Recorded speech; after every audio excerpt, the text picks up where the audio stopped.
ABP24 news पे वक्त हो गया है दिन भर की 10 बड़ी खबरों का। संसद द्वारा पारित किए गए कृषि कानूनों के विरोध में प्रदर्शन जारी है। दिल्ली सीमा पर किसान बैठे हुए हैं। आज किसान दिवस के शुभ अवसर पर भारत के रक्षा मंत्री ने सभी किसानों का अभिनंदन करते हुए कहा, सरकार कृषि कानूनों के मद्देनजर किसानों से वार्ता कर रही है और जल्द ही किसान आंदोलन को वापस लेगी। आगे रक्षा मंत्री ने कहा, चौधरी चरण सिंह चाहते थे देश के किसानों की आमदनी बढ़े और उनकी फसलों का लाभकारी मूल्य और किसानों का मान सम्मान सुरक्षित रहे। हमारे प्रधानमंत्री ने उन्हीं के विचारों से प्रेरणा लेते हुए किसानों के हित में यह कदम उठाया है और हम किसानों का अहित नहीं होने देंगे। रक्षा मंत्री ने ट्वीट के जरिए आज किसान दिवस के शुभ अवसर पर कहा, मैं देश के सभी अन्नदाताओं का अभिनंदन करता हूं। उन्होंने देश को खाद्य सुरक्षा का कवच प्रदान किया है। सरकार उनसे कृषि कानून के मद्देनजर पूरी संवेदनशीलता के साथ बात कर रही है। मैं आशा करता हूं अन्नदाता जल्द ही अपना आंदोलन समाप्त करेंगे। आपको बता दें, भारत के 5वें प्रधानमंत्री चौधरी चरण सिंह की जयंती के शुभ अवसर पर हर वर्ष भारत में आज के दिन राष्ट्रीय किसान दिवस मनाया जाता है। रक्षा मंत्री के साथ साथ भारत के कई दिग्गज नेताओं ने आज के दिन चौधरी चरण सिंह को नमन किया। मध्य प्रदेश के मुख्यमंत्री ने ट्वीट के जरिए चौधरी चरण सिंह के सुविचारों की एक पंक्ति साझा की। शिवराज सिंह चौहान ने कहा, देश की समृद्धि का रास्ता गांव के खेतों एवं खलिहानों से होकर गुजरता है। किसानों के मसीहा, असहाय और श्रमिकों के हितों की रक्षा के लिए जीवन पर्यंत संघर्ष करने वाले भारत के पूर्व प्रधानमंत्री स्वर्गीय चौधरी चरण सिंह जी की जयंती पर कोटि कोटि नमन। आज राष्ट्रीय किसान दिवस मनाया जा रहा है। इस दिन को शुभ कहें या इस दिन पर अफसोस करें, ये समझ नहीं आता, क्योंकि इस समय भारत में अन्नदाता कहे जाने वाले किसान कड़ाके की ठंड में दिल्ली सीमा पर केंद्र सरकार के विरोध में प्रदर्शन कर रहे हैं। केंद्र सरकार द्वारा पारित किए गए कृषि कानूनों को रद्द किए जाने की मांग कर रहे हैं। किसानों ने अपना आंदोलन पहले पंजाब में किया। जब सरकार ने बात नहीं मानी तो रेल रोको आंदोलन भी चलाया गया। सरकार और किसानों के बीच कई दौर की वार्ता भी हो चुकी है, जिसका कोई निष्कर्ष नहीं निकला है। भारत के अन्नदाता परेशान होकर दिल्ली चलो मार्च के तहत दिल्ली की सीमा की तरफ बढ़े तो सरकार ने उनको दिल्ली में प्रवेश न करने के लिए सीमा पर भारी पुलिस बल तैनात कर दिया, जिस वजह से किसान 28 दिनों से दिल्ली सीमा पर इन कानूनों को रद्द किए जाने की अपनी मांग पर डटे हुए हैं। किसानों के समर्थन में भारत के सैनिक, श्रमिक, विपक्षी दल और यहां तक कि बॉलीवुड जगत भी खुलकर सामने आया है। इतना ही नहीं, इस आंदोलन का समर्थन विदेशों में भी किया जा रहा है। भारत के अन्नदाता इस कड़ाके की ठंड में अपने हक की लड़ाई लड़ रहे हैं। इस आर पार की लड़ाई में कई किसान शहीद भी हुए हैं। किसान संगठनों के अनुसार अब तक 42 किसानों की भी जान जा चुकी है। आज राष्ट्रीय किसान दिवस पर भारत के कई दिग्गज नेताओं ने किसानों को नमन किया, पर एक सवाल उठता है, क्या इस देश में किसान की जान की अहमियत है? और अगर है तो इस कृषि कानून का समाधान तत्काल क्यों नहीं निकल पा रहा है? भारत के पूर्व प्रधानमंत्री चौधरी चरण सिंह के जन्म दिवस के अवसर पर राष्ट्रीय किसान दिवस मनाया जाता है। चौधरी चरण सिंह ने ही देश में जमींदारी प्रथा खत्म की थी। वह देश के जाने माने किसान थे, जिन्होंने राष्ट्रीय राजनीति में अपना महत्वपूर्ण योगदान दिया था। 1952 में जमींदारी प्रथा खत्म हुई थी और गरीबों को उनका अधिकार मिला था। वर्तमान में किसान अपने हक के लिए एक बार फिर लड़ रहे हैं। किसान केंद्र सरकार को अंतर्राष्ट्रीय स्तर पर घेरने की तैयारी कर रहे हैं।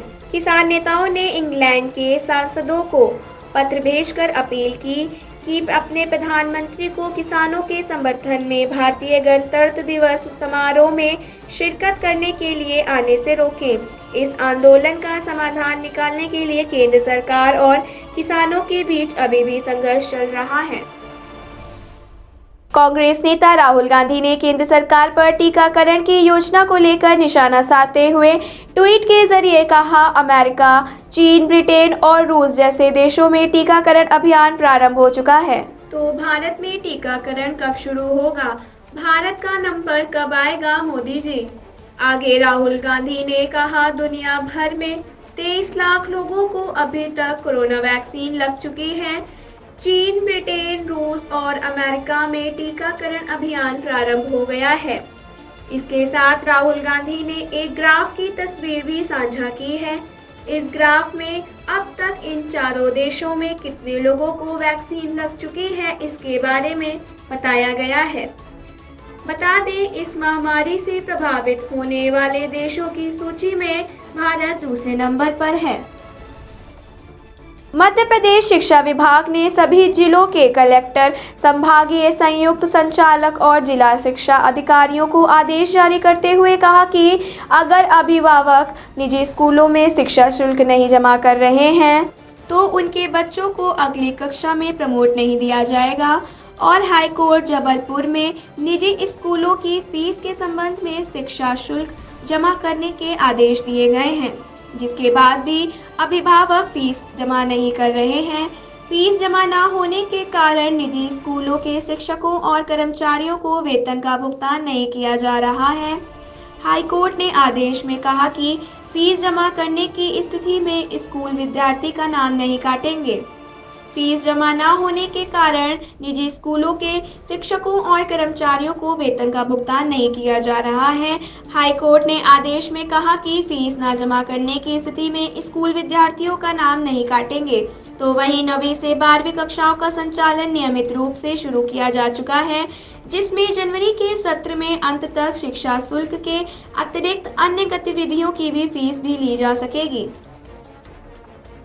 तमिलनाडु सरकार ने कोरोना महामारी के कारण पाबंदियों के साथ जल्लीकट्टू के आयोजन की अनुमति दी, लेकिन इस समारोह के दौरान 150 से ज़्यादा लोगों को शामिल होने की अनुमति नहीं है, जिसके चलते खिलाड़ियों का कोरोना वायरस का नेगेटिव रिपोर्ट होना आवश्यक है। आयोजक स्थल पर दर्शकों की कुल क्षमता केवल 50% ही इकट्ठा होने की है।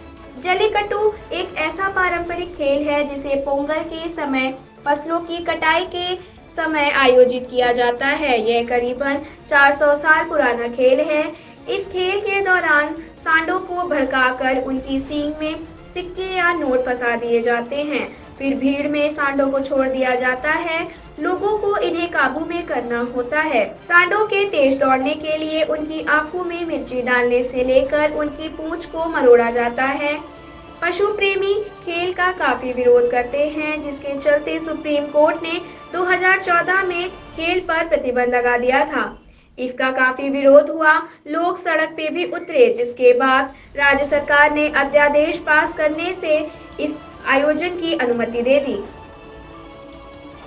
कोरोना महामारी के मद्देनजर केंद्र सरकार ने एक बड़ा ऐलान किया है। सरकार ने अगले वर्ष जनवरी और फरवरी के महीने में सीबीएसई बोर्ड की परीक्षाएं आयोजित नहीं करने की घोषणा की है। केंद्रीय शिक्षा मंत्री ने 22 दिसंबर को शिक्षकों के साथ लाइव इंटरेक्शन में ऑनलाइन शिक्षा, प्रवेश परीक्षा, बोर्ड परीक्षा और अन्य मुद्दों पर विचार विमर्श किया था। इंटरेक्शन में भारत के कई हजार शिक्षकों ने भाग लिया था और शिक्षा संबंधी विभिन्न विषयों पर चर्चा की गई। केंद्रीय शिक्षा मंत्री ने इस दौरान शिक्षकों के कई सवालों के जवाब दिए और कहा, हम स्टूडेंट के भविष्य के साथ खिलवाड़ नहीं कर सकते।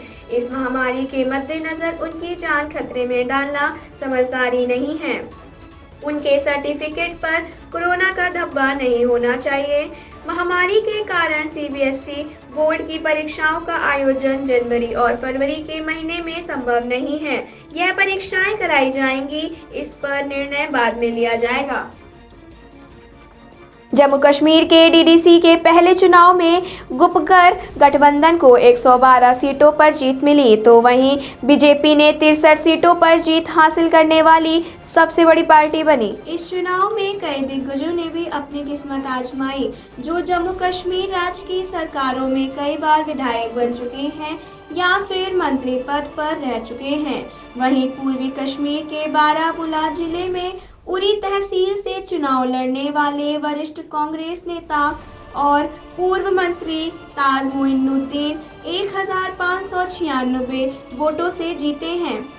वह पहले भी कई बार विधायक चुने जाने के बाद मंत्री पद पर रह चुके हैं। वहीं दिग्गज नेशनल कॉन्फ्रेंस नेता और पूर्व मंत्री अब्दुल गनी को 351 वोटों से जीत हासिल हुई है। वह रियासी जिले की महौर सीट से लड़ रहे थे। नेशनल कॉन्फ्रेंस के वरिष्ठ नेता जगजीवन लाल ने बीजेपी प्रत्याशी को 237 वोटों से हराया है। इसके अलावा पूर्व मंत्री और गुर्जर नेता एजाज अहमद ने डीडीसी चुनाव में 1578 वोटों से जीत हासिल की। यह पहले भी 2 बार विधायक बन चुके हैं। जीत के साथ साथ कुछ लोगों को हार का भी मुंह देखना पड़ा। पूर्व बीजेपी मंत्री श्यामलाल चौधरी और शक्तिराज परिहार को जम्मू और गोंडा जिले में एक बुरी हार मिली और वह 11 वोटों से चुनाव हारे, जिसके चलते डीडीसी चुनाव में उन्होंने सबसे कम मतों में हार दर्ज की और साथ ही साथ बीजेपी पीडीपी गठबंधन की सरकार में मंत्री रह चुके शक्ति सिंह परिहार को भी हार का सामना करना पड़ा। कोरोना वैक्सीन को लेकर एक राहत भरी खबर सामने आ रही है। भारत में अगले सप्ताह से ऑक्सफोर्ड और एस्ट्राजेनेका द्वारा निर्मित की गई वैक्सीन को आपातकालीन इस्तेमाल की मंजूरी मिल सकती है। कंपनी ने दावा किया है कि स्थानीय निर्माता की ओर से संबंधित अधिकारियों और अतिरिक्त डाटा एकत्रित कर लिया गया है। अगर इस वैक्सीन को इस्तेमाल की अनुमति मिल जाती है तो इस वैक्सीन को इस्तेमाल करने वाला विश्व का पहला देश भारत बनेगा। ब्रिटिश दवा अभी भी इस वैक्सीन के परीक्षण के डाटा का अध्ययन कर रहे हैं। दुनिया में सबसे ज्यादा वैक्सीन बनाने की क्षमता रखने वाला भारत अगले महीने से टीकाकरण अभियान प्रारंभ कर रहा है। इस वैक्सीन की जल्द अनुमति मिलने की वजह इसका आसान ट्रांसपोर्टेशन और सामान्य फ्रीज तापमान पर भी इसे इसकी स्टोरेज के कारण किया जा रहा है। CDSCO ने 9 दिसंबर को पहले 3 कंपनियों के आपातकालीन इस्तेमाल के आवेदन की समीक्षा की। इसमें भारत की सीरम इंस्टीट्यूट ऑफ इंडिया भी शामिल है। सीरम इंस्टीट्यूट ऑफ इंडिया दुनिया का सबसे बड़ा वैक्सीन मैन्युफैक्चर संस्थान है। भारत में कोरोना के मामलों में एक बार फिर 20,000 से ज्यादा मरीजों की पुष्टि की गई है। केंद्रीय स्वास्थ्य मंत्रालय से प्राप्त जानकारी के अनुसार पिछले 24 घंटों में कोरोना के 24,000 नए संक्रमित मामले सामने आए हैं। भारत में कुल मरीजों का आंकड़ा लगभग 1 करोड़ पार कर गया है, तो वहीं 333 मरीजों ने इस महामारी के कारण अपनी जान गंवाई है, जिससे मरने वालों का आंकड़ा लगभग 1 लाख के पार हो गया है। जिसके चलते पिछले 24 घंटों में 26,895 मरीज इस महामारी से ठीक हुए हैं। अमेरिका द्वारा भारत के प्रधानमंत्री को लीजन ऑफ मेरिट पुरस्कार से सम्मानित किए जाने पर भारत के विदेश मंत्री ने कहा, ये दोनों देश की मजबूत रणनीति साझेदारी को दर्शाता है। प्रधानमंत्री को इसकी सही क्षमता की पहचान है। पिछले कुछ वर्षों में भारत और अमेरिका के रिश्तों में काफी मजबूती आई है। विदेश मंत्री ने कहा, आगामी वर्षों में दोनों देशों के बीच संबंधों में और वृद्धि आए और विकास का क्रम जारी रहे। भारत के प्रधानमंत्री को अमेरिका में भारतीय राजदूत तरणजीत सिंह ने व्हाइट हाउस में अमेरिका के राष्ट्रीय सुरक्षा सलाहकार रॉबर्ट ओब्रायन से पुरस्कार प्राप्त किया। भारत में अमेरिकी राजदूत केन जस्टर ने ट्वीट के जरिए प्रधानमंत्री को बधाई दी। कहा, भारत और अमेरिका के बीच मजबूत साझेदारी की आपकी प्रतिबद्धता की हम सराहना करते हैं। सब्सक्राइब कीजिए हमारे न्यूज़ चैनल को और बेल आइकन को प्रेस करना ना भूलें ताकि हमारे नए वीडियोस का नोटिफिकेशन आपको मिलता रहे।